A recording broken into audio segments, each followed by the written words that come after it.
Hey y'all, Chris from Keyfarm. So, the winter's been kind of a slow go building stuff. Winter's hard around here. I'm trying to get the shop where I can build stuff down there, but it's a slow process and we're not there yet. So, over the winter, I've been gathering more parts, more or less than building stuff with parts. Because I came up with something that I want to build. I want to build an 8x8. Hey y'all, I gotta interrupt for just a second. There's something else I really want to build, but I don't know that I can make it happen. But at the very end of this video, I'll take just a few seconds and tell y'all about it. So, watch to the end. How about that? Basically, overview.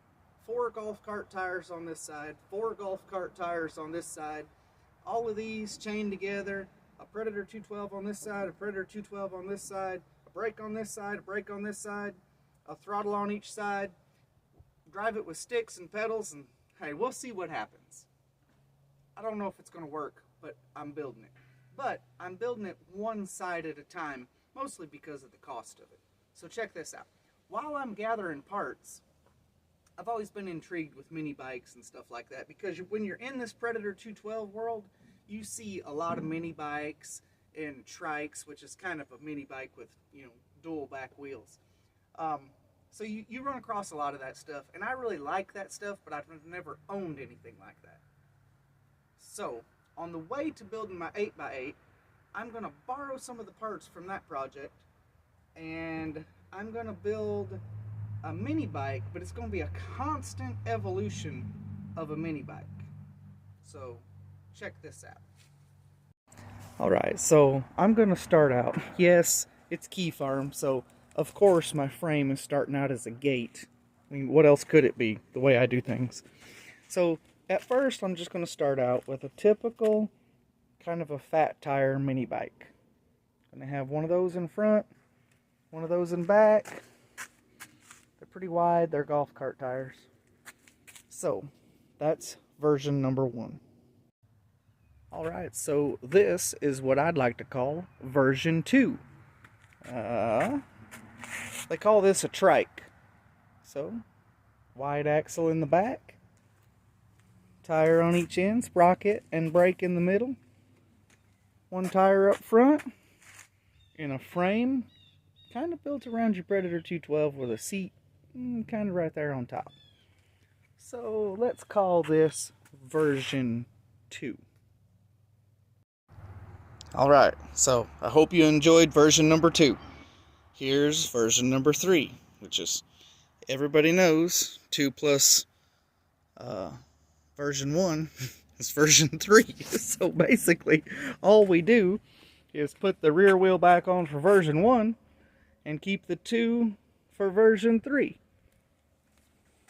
So, I think at this point, it's technically a quad. Alright, but this is not the final evolution of the mini bike. Remember when I said I was going to build a rig, one side of the 8x8 that's going to have 4 tires in line linked together? Well, we'll probably leave it just like this, but on this back bar right here, we'll bolt that rig on. So not only will we have all of this, but coming back here, we'll have 4 more tires in a line. 5, 6, 7. We're going to have an 8-wheeled mini bike. Maybe. I don't know. Keep watching. But first we're going to start out with a 2-wheeled mini bike, and then a 3-wheeled mini bike, and then a 4-wheeled mini bike, and look, I found a guy that's got a lot of these golf cart tires and wheels cheap, so we're just going to keep adding tires to it. Alright, so y'all have seen the tractor that I put a Predator 212 on. And I am having a lot of fun out of it still, and it's proved to be pretty useful. Y'all, I have found an old mechanical international bulldozer. Very much like the tractor. But they want $1,200 for it. I haven't actually seen it in person. I just found it on Marketplace. It's 2 hours from where I live. I made an offer on it, that was not accepted. And I'm considering making another offer on it, but I don't know. I don't know the condition of the tracks, the undercarriage. I think I could do it just like I did the tractor, and that would be awesome. But I don't know that I can pay for it what they want for it. Ugh. Anyway, tell me what y'all think.